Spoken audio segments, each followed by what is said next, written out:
Hello friends, मैं दुर्गेश और मैं यूट्यूब चैनल रॉयल स्किल्स में आपका स्वागत। मैं नया टॉपिक लेकर आया हूँ, ट्रांसफार्मर को हिंदी में कहते हैं परिणामित्र। आखिर ट्रांसफर होता क्या है? ट्रांसफार्मर नाम से ही पता चलता है, ट्रांसफर यानी स्थानांतरण, विद्युत का स्थानांतरण करता है। तो विद्युत का स्थानांतरण ऐसे तो एक स्थान से दूसरे स्थान तक करने में आपको सबको पता है कि चालक का प्रयोग किया जाता है। चालक में भले ही वायर हो, भले ही केबल हो। तो यहाँ अपन ट्रांसफ़र करेंगे तो या तो वोल्टेज को इनक्रीज करेंगे यानी स्टेप अप करेंगे या फिर डाउन करेंगे। तो स्टेप अप और स्टेप डाउन करने पर धारा और वोल्टेज दो ही परिवर्तित होती है, ना कि पावर और फ्रीक्वेंसी। तो आज हम विस्तार से ट्रांसफार्मर के बारे में जानेंगे। इससे पहले में ट्रांसफार्मर है उसकी थोड़ी सैचुरेशन कंट्रैक्शन बता देता हूँ। कंट्रैक्शन ऑफ ट्रांसफार्मर और पार्ट ऑफ ट्रांसफार्मर। देखिए, ट्रांसफार्मर के पार्ट है, कौन सा पार्ट क्या काम करता है और किस पार्ट का क्या नाम है, तो इनके बारे में भी पहले अपन पढ़ते हैं। तो देखिए, पहले ट्रांसफार्मर में पढ़ते हैं ये क्या है। इसी को कहते हैं मेन टैंक। मेन टैंक ये होता है मेन टैंक। ये दोस्तों एक पात्र, मतलब एक खोल होता है, एक पात्र होता है आयरन का। और इसके अंदर क्या होती है, जब कोर होती है, कोर के ऊपर वाइंडिंग स्थापित करके इसके अंदर रख दी जाती है। और इसको किससे भर दिया जाता है? ऑयल से भर दिया जाता है। यह ऑयल विद्युत का तो क्या होता है, कुचालक होता है, जबकि ऊष्मा का क्या होता है, चालक होता है। क्यों भर दिया जाता है ऑयल? इन सब क्वेश्चनों के बारे में अपन डिस्कस करेंगे कि ट्रांसफार्मर गर्म होता है, ठंडा कैसे होता है, इसके अंदर भंवर धारा उत्पत्ति होती है, उसको कैसे दूर करें, हिस्टेरेसिस क्षति होती है उसको कैसे दूर करें, और हिस्टेरेसिस से क्षति के कारण ही वो क्या है, एक प्रकार की हमिंग की ध्वनि देता है। इस सारे के बारे में आज अपन टॉपिक के बारे में चर्चा करने वाले हैं। तो पहले देखिए, मेन टैंक की बात करते हैं। यह एक क्या होता है, आयरन का एक पात्र होता है, एक खोल होता है, जिसके अंदर क्या करते हैं अपन, कोर के ऊपर वाइंडिंग स्थापित करके इसके अंदर रख देते हैं और टर्मिनल बाहर निकाल देते हैं और उसको क्या कर देती है, एक अपने ऑयल से भर दिया जाता है। ये ऑयल खनिज ऑयल होता है। ऑयल की बात आएगी, डिटेल से और बताएंगे। ऑयल होता है खनिज, दो प्रकार के ऑयल काम में लिया जाता है ट्रांसफार्मर में। एक होता है खनिज ऑयल और दूसरा होता है सिंथेटिक ऑयल। सिंथेटिक ऑयल होता है वह अपने सिलिकॉन और हाइड्रोकार्बन दोनों के मिश्रण से बना होता है। और खनिज तेल होता है वह अपने डीजल और पेट्रोलियम के शोधन से प्राप्त किया जाता है। तो देखिए, मेन टैंक आपके समझ में आ गया होगा। आगे है अपना रेडिएटर। रेडिएटर यानी इसी को कहते हैं कूलिंग ट्यूब या कूलिंग पाइप, यानी जो ट्रांसफार्मर के बाहर की ओर जो पाइपें लगी होती है, ये क्या कहलाती है, रेडिएटर या कूलिंग ट्यूब कहलाती है। सर, इसका क्या काम है? देखिए, इसके अंदर क्या होता है, जब ट्रांसफार्मर लंबे समय से काम कर रहा होता है तो इसके अंदर क्या होता है, जब वो ऑयल होता है वो क्या होता है, गर्म होता है। जैसे आपको एग्जाम्पल के तौर पर देखा जाए, एक भगोना है और वो दूध से भरा हुआ है और नीचे क्या है, इसके आग जल रही है। एक समय आएगा ये एकदम गर्म हो जाएगा तो दूध क्या आएगा, ऊपर आएगा। तो इसी प्रकार क्या होता है, इसके अंदर ही जो ऑयल है वो क्या होता है, धीरे धीरे गर्म होता है और ऑयल ऊपर निकलता है। तो ऑयल को ऊपर निकलने से पहले ये क्या होता है कि पाइपों के माध्यम से क्या होता है, वापस बाहर चला जाता है। और पाइपों के माध्यम से धीरे धीरे क्या होगा, इसके अंदर प्रचालन होगा, धीरे धीरे आएगा बाहर से होते हुए। तो यहाँ क्या होगी, इस पाइपों के नेचुरल एयर लगेगी। जब शीत लहर लगेगी, ठंडी हवा लगेगी, तो ये तेल क्या होगा, ठंडा हो जाएगा और नीचे आएगा। तो गर्म ऊपर आएगा, ऊपर से होते हुए ठंडा होकर नीचे आएगा। इस प्रकार ये प्रोसेस करते रहते हैं और ट्रांसफार्मर को शीतलन बनाए रखने का काम करते हैं। ट्रांसफार्मर में देखिए ऑयल का क्या क्या प्रयोग होता है। एक तो होता है वाइंडिंग होती है, उसको मतलब इंसुलेटेड रखना, आपस में शॉर्ट सर्किट से बचाना, पहला काम ये होता है, दूसरा मतलब भंवर धारा से बचाना, और तीसरा मतलब काम होता है इसको ठंडा रखना। ये हो गया रेडिएटर यानी कूलिंग का काम। नीचे होते हैं व्हील, ट्रांसफार्मर बहुत भारी होता है, तो यानी इसको एक स्थान से दूसरे स्थान तक ले जाते वक्त जब परस्त पर रखा जाता है तो क्या कर देते हैं, इसके नीचे टायर होती है, व्हील होती है, इनसे क्या होती है घर्षण के माध्यम से आसानी से एक स्थान से दूसरे स्थान तक ले जाया जाता है। ठीक है, इसके देखो मेन टैंक होता है, इसके ऊपर हमेशा एक छोटा टैंक होता है, छोटे टैंक को कहते हैं कंजर्वेटर। कंजर्वेटर होता है, उसके अंदर जो ऑयल का लेवल होता है वह हाफ होता है, ऑयल का लेवल होता है वो हाफ होता है, क्योंकि जब एक ऐसी भी सिचुएशन आ जाती है, ट्रांसफॉर्मर होता है इसका धीरे धीरे क्या होता है, ऐसी सिचुएशन में कई बार क्या होता है या फिर लीकेज होता है या किसी अन्य रीजन से ट्रांसफॉर्मर में ऑयल की कमी होती है, ऑयल की कमी होती है तो या तो ये गर्म होगा और या फिर भंवर धारा की उत्पत्ति होगी।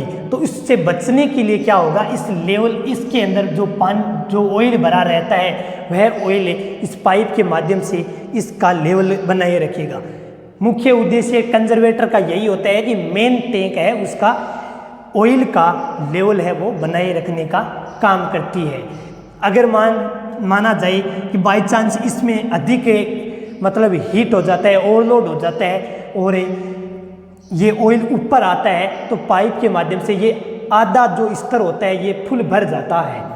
इसके लिए इसको आधा रखा जाता है, कम रहेगा तो ये भर देगा मेन टैंक को, और अधिक मेन टैंक में होगा तो वापस से ऑयल है वो कंजर्वेटर में आ जाएगा। ठीक है, अभी इसके बीच में होती है कंजर्वेटर के बीच, जो कंजर्वेटर और मेन टैंक होता है इसके बीच में होती है बकोल्स रिले। बकोल्स रिले है ये एक स्विच है, ये एक प्रकार की सेफ्टी है। इसके अंदर एक यानी मरकरी यानी पारा धातु या मरकरी धातु का एक स्विच प्रयोग किया जाता है, जो ओवर हीट होने से गर्म होने से क्या होता है, ये स्विच होता है ये ऑटोमेटिक क्या हो जाता है बंद हो जाता है और इस ट्रांसफार्मर की सप्लाई को काट देता है और ये क्या करना काम करना बंद कर देगी जब तक ये गर्म नहीं ठंडा नहीं होगा। सॉरी, तो ये दो ही काम होगा इसका। एक तो इसको मतलब गर्म होने पर ये शॉर्ट सर्किट मतलब इसको ऑटोमेटिक बंद हो जाएगा अपने आप। ठीक है, ये इसका मेन वर्क रहता है। दूसरा, इसके अंदर अलार्म की घड़ी भी सेट की जाती है ताकि गर्म होने पर ची ची की आवाज़ देता है।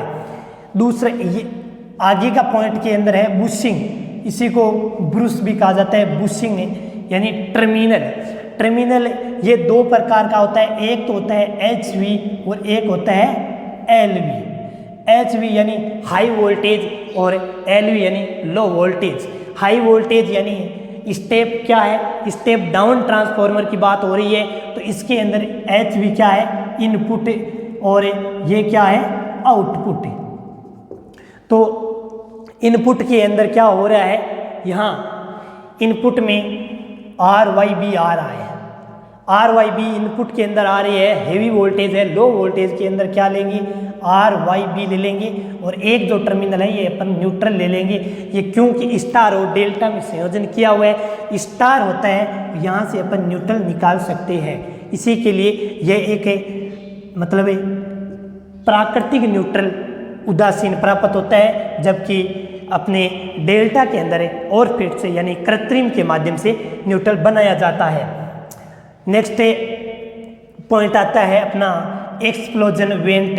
एक्सप्लोजन वेंट ये है अपने इसी के ट्रांसफार्मर के ऊपर एक लगा रहता है, ये पाइप होता है और इसके ऊपर इसको नॉर्मल ढक्कन से बंद कर दिया जाता है और अधिक गर्म होने पर अधिक जब इसके अंदर ऑयल वगैरह गर्म होगा तो ये क्या हो जाएगा अपने आप पे खुल जाएगा, ये इसका ढक्कन टूट जाएगा और यहाँ मतलब गर्म ऑयल बाहर आ जाएगा और ट्रांसफार्मर है इसको मतलब ब्लास्ट होने से बचाएगा। ये होता है टेम्परेचर मीटर, इसी के अंदर लगा होता है। ये क्या करता है टेम्परेचर को मापता है, टेम्परेचर बताता है कि कितना गर्म इसका तापमान है। इसी कंजर्वेटर के आगे लगाया जाता है ब्रीदर। ब्रीदर इसी ब्रीदर को क्या कहते हैं, ये एक प्रकार का श्वसन यंत्र होता है जो मतलब इसी को श्वास लेने में काम में आता है हवा के अंदर। अभी इसी के अंदर अगर बाहर से हवा है ये अंदर लेगा तो कुछ न कुछ नमी जाती है, उस नमी से बचने के लिए अपन को क्या करना है, इसी के अंदर सिलिका जेल का प्रयोग करना है। सिलिका जेल लगाती है, जैसे XYZ अपन कई बार देखते हैं या कोई और उपकरण खरीदते हैं या फिर लैपटॉप खरीदते हैं, लैपटॉप के बैग में वगैरह एक कागज़ का छोटा सा पाउच होता है और उसी के अंदर क्या होती है, एक पाउडर होता है, वह पाउडर क्या कहलाता है, सिलिका जेल कहलाता है। वो मतलब एक प्रकार की जो अपन लैपटॉप के बैग में रखेंगे तो वहाँ कोई नमी है तो उसको क्या लेगा, सोख लेगा। तो ये वर्क मेन वर्क रहता है सिलिका जेल का। प्रयोग करने से पहले सिलिका जेल होती है, ये इसका रंग होता है नीला यानी, और बाद में हो जाता है गुलाबी या हल्का हल्का आसमानी, ये प्रयोग करने के बाद में हो जाता है। बात करती है ट्रांसफार्मर कोर की। ट्रांसफार्मर कोर होती है, ये उस कोर के ऊपर मतलब वाइंडिंग की जाती है। कोर होती है किसकी होती है, नरम लोहा की होती है, नरम लोहा की कोर बनाई जाती है। और अगर अच्छी कोर की बात की जाए तो सिलिकॉन स्टील की कोर प्रयोग की जाती है। सिलिकॉन स्टील क्योंकि इसकी वजह से हिस्टेरेसिस क्षति होती है वो कम होती है। हिस्टेरेसिस स्थिरांक का गुणांक होता है 0.01 होता है, किसका, सिलिकॉन का। इसी के लिए इसकी मात्रा मिलाई जाती है नरम लोहा के अंदर। कितनी मिला दी जाती है इसकी मात्रा, इसकी मात्रा होती है 4.8 से लेकर 5.4% इसके अंदर मात्रा मिलाई दी जाती है। और इस कोर होती है, इसकी मोटाई हमेशा ध्यान रखना होती है 0.35 से लेकर 0.5 mm तक इसकी कोर की मोटाई होती है। ये हो गई अपने कोर। अब कोर होती है ये अलग अलग प्रकार की होती है, ये L प्रकार की भी हो सकती है, I प्रकार की हो सकती है, E प्रकार की हो सकती है, U प्रकार की हो सकती है, C प्रकार की हो सकती है, यानी अलग अलग प्रकार की होती है, M प्रकार की। तो हो सकता है कहीं बचपन के में कहीं ट्रांसफॉर्मर है उसकी मतलब ये पत्तियां यानी स्टेपिंग से कहा जाता, ये तो ये कहीं देखने को मिली होगी, बचपन में देखा होगा लेकिन समझ में नहीं आया होगा। तो आज मैं और भी डिटेल से बताऊंगा। इसी प्रकार निरंतर अपने वीडियो के अंदर बने रहे और अगर नए चैनल पे हो तो चैनल को सब्सक्राइब कर ले ताकि आएगा तो वीडियो तो उनका नोटिफिकेशन सबसे पहले आपके पास बिल्कुल आएगा। यानी इसी प्रकार हर वक्त अपन को कड़ी मेहनत के साथ लगे रहना है। असफलता एक चुनौती है, स्वीकार करो, क्या कमी रह गई है देखो, सुधार करो। जब तक सफल नहीं हो अपने नींद के चैन को त्यागो तुम, संघर्ष का मैदान छोड़ मत भागो तुम। कुछ किए बिना जय जयकार नहीं होगी, कोशिश करने वालों की कभी हार नहीं होगी, कोशिश करने वालों की कभी हार नहीं होगी। तो कोशिश में किसी प्रकार की कमी नहीं रहनी चाहिए। इसी प्रकार आगे का पॉइंट लेते हैं अपन ट्रांसफार्मर ऑयल। ट्रांसफार्मर ऑयल की बात की जाए तो देखिए ट्रांसफार्मर ऑयल होता है ये दो प्रकार का होता है। एक तो होएगा अपना खनिज और दूसरा होता है सिंथेटिक। सिंथेटिक खनिज तेल होता है या पेट्रोलियम और डीजल होता है, इसका शोधन करके खनिज तेल प्राप्त किया जाता है। और सिंथेटिक ऑयल होता है ये होता है सिलिकॉन तथा हाइड्रोकार्बन से प्राप्त किया जाता है, दोनों के मिश्रण से प्राप्त किया जाता है। इन सिंथेटिक तेल का ज़्यादातर प्रयोग कहाँ किया जाता है, जहाँ भूमिगत कहीं लाइन ली जाती है उसके अंदर जो ट्रांसफार्मर काम में लिया जाता है उसमें लिया जाता है। यह महंगा होता है खनिज तेल के बजाय और ये अच्छा शुद्ध होता है। इसीलिए ज़्यादातर मतलब जहाँ अधिक आवश्यकता होती है भूमिगत ट्रांसफार्मर प्रयोग लिए जाते हैं वहाँ इसे सिंथेटिक ऑयल का प्रयोग किया जाता है। तो नेक्स्ट है ट्रांसफार्मर वाइंडिंग। ट्रांसफार्मर वाइंडिंग होती है ये दो प्रकार की होगी अपने। नंबर 1 होगी प्राइमरी और नंबर 2 है सेकेंडरी। इसी प्राइमरी वाइंडिंग और इसी कहते हैं सेकेंडरी वाइंडिंग। प्राइमरी वाइंडिंग है, इसी को क्या कहेंगे अपन, इनपुट, यानी जहाँ से सप्लाई स्रोत से ट्रांसफार्मर को संयोजित किया जाता है वह प्राइमरी वाइंडिंग कहलाती है। जहाँ से अपन आउटपुट लेना है, या फिर मैं कहूँ कि RL से जोड़ना हो, RL यानी लोड से संयोजित करना हो या आउटपुट लेना हो, वो क्या कहलाएगी, अपनी सेकेंडरी वाइंडिंग कहलाएगी। ये दो प्रकार की वाइंडिंग आती है। चलते आगे चैप्टर को।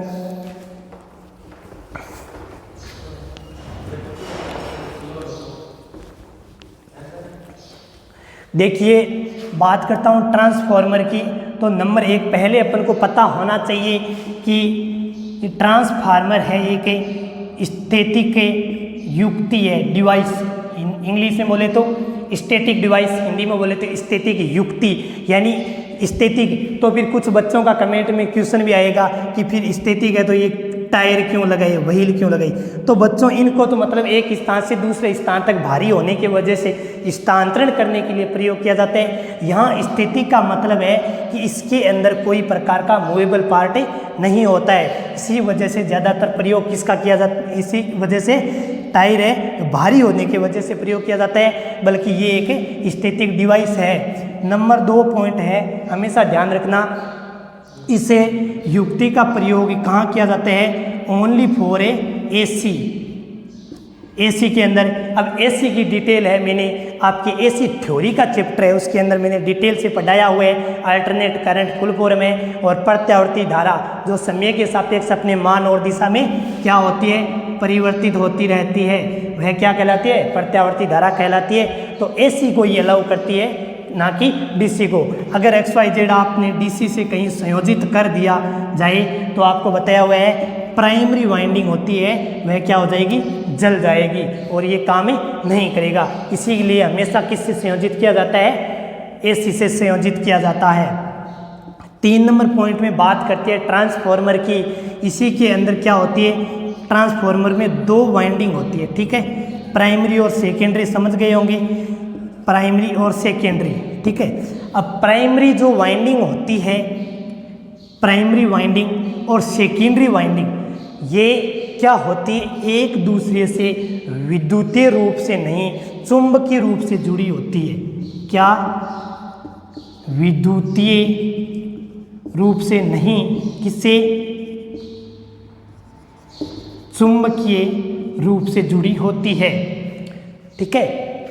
जब इसमें इसका नियम क्या कहता है, फैराडे का नियम, फैराडे के नियमानुसार जब क्या करेंगे, प्राइमरी वाइंडिंग है, प्राइमरी वाइंडिंग के अंदर जब विद्युत का प्रवाह करवाएंगे, विद्युत धारा का प्रवाह करवाएंगे, तब इसके अंदर एक स्टैटिक प्रकार का विद्युत वाहक बल उत्पन्न होता है इस वाइंडिंग के अंदर, जो क्या करेगा, जो अपने आरोपित विद्युत वाहक बल देंगे या विरोध जो वोल्टेज स्रोत वोल्टेज देंगे, विद्युत देंगे, उसका क्या करेगा, ये विरोध करेगा। वो फैराडे के नियमानुसार है, ठीक है। चलते हैं नेक्स्ट, इसका सिद्धांत पढ़ते हैं।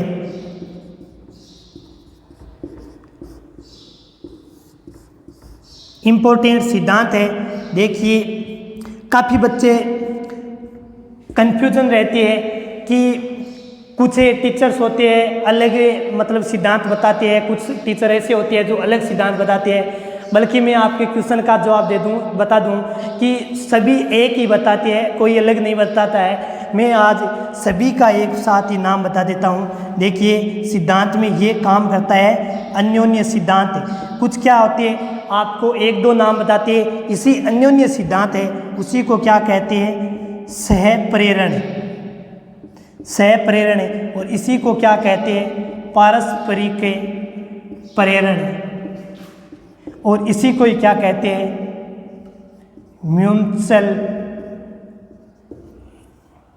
इंडक्टेंस। ये एक ही नाम है, भले ही अन्योन्य कह दो, भले ही सहप्रेरण कह दो, भले ही पारस्परिक प्रेरण कह दो, भले ही म्यूचुअल इंडक्टेंस कह दो। मैंने ये इसी थ्योरी से डिटेल से बता दिया है कि M इसका प्रतीक है, L यानी इसका हेनरी इसका मात्रक होता है, और हमेशा ये अन्योन्य प्रेरण का मतलब क्या होता है, जिसके अंदर दो कुंडलियां हो, एक कुंडली के अंदर धारा का प्रवाह किया जाता है, स्रोत किया जाता है, तो दूसरी के अंदर उसके फ्लक्स के काटने की वजह से फ्लक्स के वजह से दूसरी सेकेंडरी कुंडली के अंदर क्या हो जाती है, विद्युत वाहक बल की उत्पत्ति हो जाती है। वही क्या है, अन्योन्य प्रेरण है। लेकिन एक ट्रांसफॉर्मर ये है। दूसरा सिद्धांत अपना देखिए, दूसरा सिद्धांत है स्वप्रेरण। स्वप्रेरण है, इसी को कहते हैं सेल्फ इंडक्टेंस। सेल्फ इंडक्टेंस इसी के आधार पर मतलब कौन काम करता है, ऑटो ट्रांसफार्मर। ये हमेशा ध्यान रखना, ऑटो ट्रांसफार्मर होता है, ये किसके सिद्धांत पर काम करता है, स्वप्रेरण के सिद्धांत पे काम करेगा। ऑटो ट्रांसफार्मर, जितने भी ट्रांसफार्मर है, भले कोर के आधार पर हो, सेल प्रकार के आधार पर हो, ट्रांसफार्मर टोटल होते हैं, किसके ऊपर काम करते हैं, हमेशा अन्योन्य प्रेरण के आधार पर काम करते हैं। देखिए मैं अब आपको बताऊंगा ट्रांसफार्मर है उसका वर्गीकरण। ट्रांसफार्मर का वर्गीकरण यानी ट्रांसफार्मर है वो कितने क्लासिफिकेशन ऑफ है ट्रांसफार्मर है, यानी हिंदी में कहा जाए तो परिणामित्र का वर्गीकरण है। ट्रांसफार्मर है एक ही नहीं 6 प्रकार के होते हैं। वैसे 6 प्रकार के अंदर ही प्रकार होता है। जैसे आउटपुट वोल्टता के आधार पर है तो आउटपुट वोल्टता के आधार पर स्टेप अप है, स्टेप डाउन है, उसी आधार पर है। अपने कोर प्रकार का आ जाता है, कोर प्रकार में सेल प्रकार का, कोर प्रकार का, बेरी प्रकार का, आउटपुट वोल्टता के आधार पर, आउटपुट क्षमता के आधार पर, ये अलग अलग प्रकार के ट्रांसफार्मर प्रयोग किए जाते हैं। इसमें आपको अब मैं नेक्स्ट डे बता दूंगा ट्रांसफार्मर का वर्गीकरण।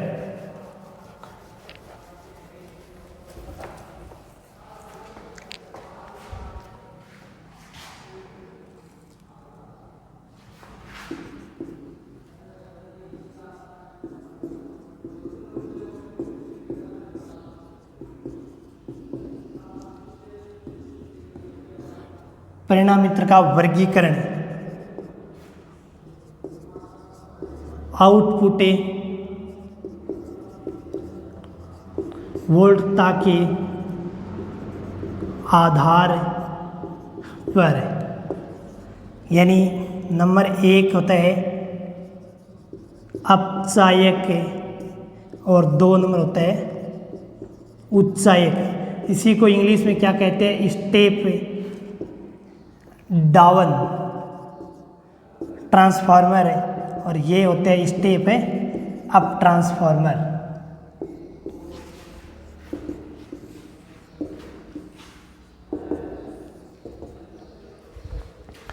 Output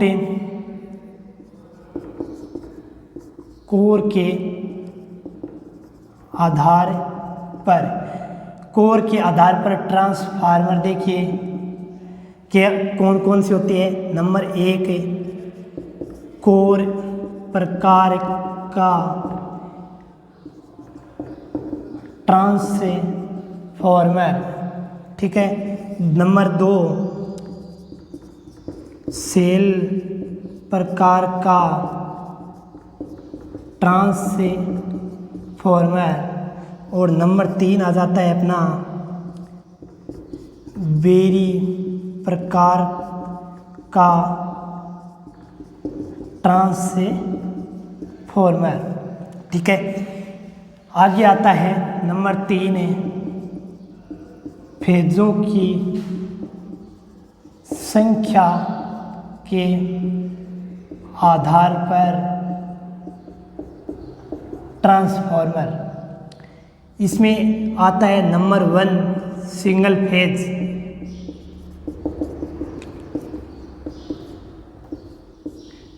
number 2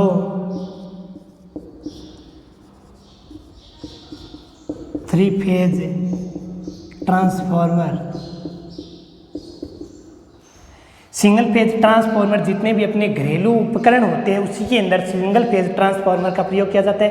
single phase transformer होती है, इसकी आउटपुट वोल्टता की क्षमता होती है वह होती है अपनी 240 वोल्टेज। लेकिन 3 फेज है ये 3 फेज है, स्टेप डाउन स्टेप अप बहुत सारे प्रकार के होते हैं, सब स्टेशन में स्टेप है अप का प्रयोग किया जाता है और बाकी डिस्ट्रीब्यूशन होता है इसमें स्टेप डाउन का प्रयोग किया जाता है। जहाँ बांध के द्वारा जहाँ अल्टरनेटर के द्वारा विद्युत का उत्पादन किया जाता है वहाँ स्टेप अप ट्रांसफार्मर का प्रयोग किया जाता है, क्योंकि वोल्टेज को बढ़ा के क्या कर दिया जाता है, एक स्थान से ट्रांसफर किया जाता है। नेक्स्ट है अपना आउटपुट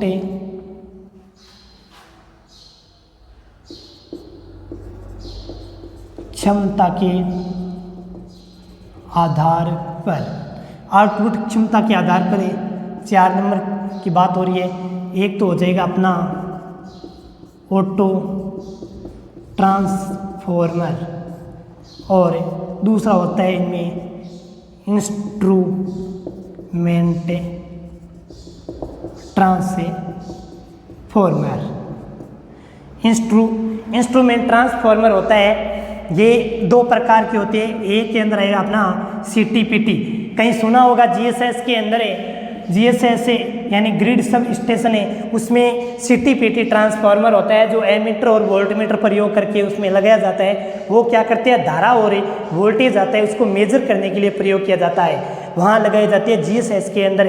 तो उसमें आएगा CT यानी करंट, CT की फुल फॉर्म होगी करंट ट्रांसफर है, यानी करंट को धारा ट्रांसफर कर देंगे, धारा परिणामीतर, धारा परिणामीतर। और 2 नंबर हो जाएगा इसी को कोष्टक में CT और पोटेंशियल परिणामीतर, ये हो जाएगा अपना PT। ये हो गया अपना आउटपुट क्षमता के आधार पर है। नेक्स्ट 5 नंबर की बात की जाए तो ये हो जाएगा अपने व्यापारी के आधार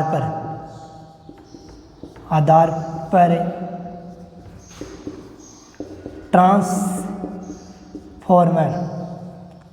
व्यापारिक आधार पर ट्रांसफॉर्मर में आएगा नंबर 1 अपना, हमेशा ध्यान रखना कौन सा, पावर ट्रांसफार्मर। पावर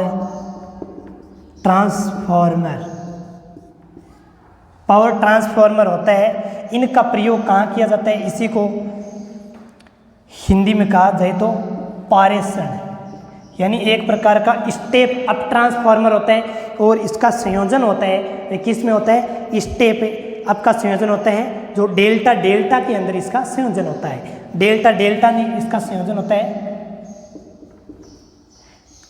और इसका प्रयोग पारेषण यानी अल्टरनेटर के द्वारा जब विद्युत का उत्पादन किया जाता है वहाँ से वोल्टेज होती है उसको क्या कर दिया जाता है, स्टेप अप कर दिया जाता है, स्टेप अप करके आगे डिस्ट्रीब्यूशन में कर दिया जाता है। और दूसरा आ जाएगा, यहाँ आ जाएगा अपने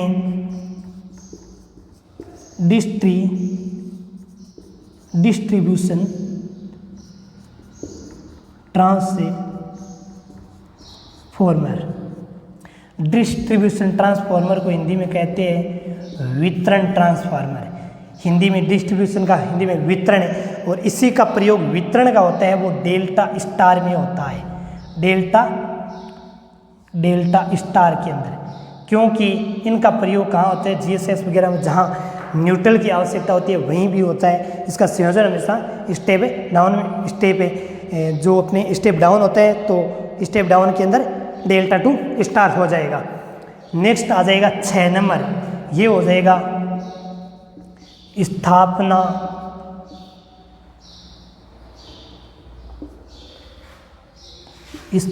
के आधार पर। स्थापना के आधार पर देखिए 2 प्रकार का ट्रांसफार्मर होता है, एक तो होता है इंडोर ट्रांसफार्मर और दूसरा होता है अपना आउटडोर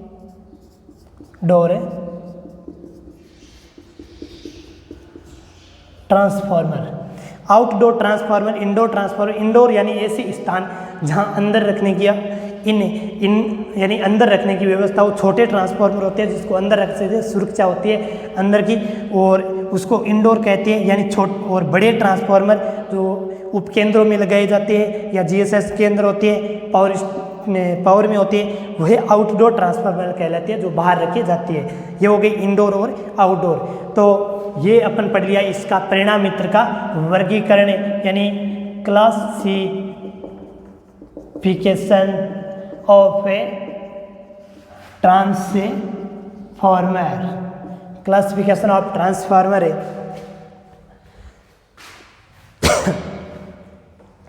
अब पढ़ते अपने आउटपुट वोल्टता के आधार पर ट्रांसफार्मर को।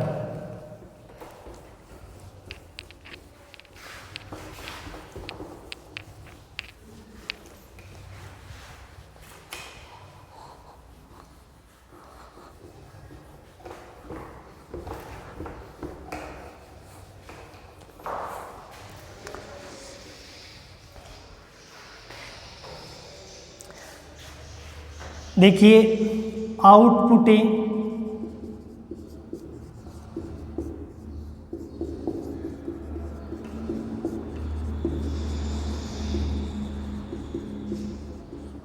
वोल्टता के आधार पर, ये एक तो होता है स्टेप अप, एक होता है स्टेप डाउन, अप पे चायक, इसी को हिंदी में इंग्लिश में कहते हैं स्टेप डाउन। स्टेप डाउन होता है, इसी के हमेशा ध्यान रखना, ये कहाँ किया जाता है, इसका जो डाउन करते हैं, ठीक है, तो इसकी प्राथमिक कुंडली होती है, प्राइमरी वाइंडिंग होती है, पतला तार लेंगे और अधिक लपेटे होंगे, अधिक टर्न और पतला वायर होगा, लेकिन द्वितीय कोयल होगी, मोटा तार होगा और कम लपेटे होंगे। ये हो गई स्टेप डाउन यानी अपचायक ट्रांसफार्मर। इनका प्रयोग क्या किया जाता है, वितरण में, वितरण में प्रयोग किया जाता है। इनका संयोजन हमेशा किस में होता है, डेल्टा टू स्टार, ठीक है। ये हो गया अपचायक ट्रांसफार्मर। अब पढ़ते हैं अपन उच्चायक, उच्चायक ट्रांसफार्मर। उच्चायक ट्रांसफार्मर देखिए, इसी को क्या कहते हैं, इंग्लिश में step up transformer. Step up transformer है, इसी को, इस स्टेप अप ट्रांसफार्मर में प्राइमरी वाइंडिंग होगी, इसके अंदर मोटा तार होगा, कम लपेटे के द्वारा की जाती है, और द्वितीय पतला तार होगा, अधिक लपेटे के द्वारा की जाती है। ये हो गई प्राइमरी वाइंडिंग, ये हो गई अपनी सेकेंडरी वाइंडिंग, ठीक है। और ये हमेशा कहाँ होती है, उत्पादन के अंदर, उत्पादन केंद्रों में की जाती है। ये हमेशा डेल्टा टू डेल्टा के अंदर संयोजन होता है। तो आशा करता हूँ ट्रांसफार्मर समझ में आया होगा, और आगे का टॉपिक है मैं कल से आगे करवाऊँगा, और इसी प्रकार निरंतर आने वाला वीडियो है उसको देखिए ताकि आपको ट्रांसफार्मर समझ में आए, ठीक है।